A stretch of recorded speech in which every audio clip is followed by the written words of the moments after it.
Super six హామీల విషయంలో రోజుకో మాట మాట్లాడాల్సిన పరిస్థితి ఏమన్నా కనిపిస్తోందా? చంద్రబాబు నాయుడు గారు ఈ వాస్తవానికి మే నెలలో అన్నారు. తల్లికి వందనం లేదంటే ఇవి అన్నదాత సుఖీభావ ఇదంతా.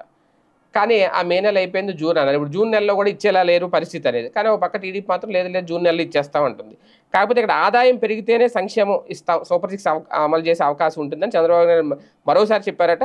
ఏపీలో సేవల రంగం ద్వారా 6.3% ఆదాయం వస్తోందని, దీనిని మరింత విస్తరిస్తేనే ఆదాయం పెరుగుతుంది. రైతులకు కేంద్రం వాటా ఇచ్చినప్పుడు అన్నదాత సుఖీభావ కింద రాష్ట్ర వాటా 3 వాయిదాల్లో నేరుగా బదిలీ చేస్తామన్నారు. ఈ నెలలో 2-3 రోజుల్లో తల్లికి వందనం తేదీ ఖరారు చేస్తామని చెప్పారు.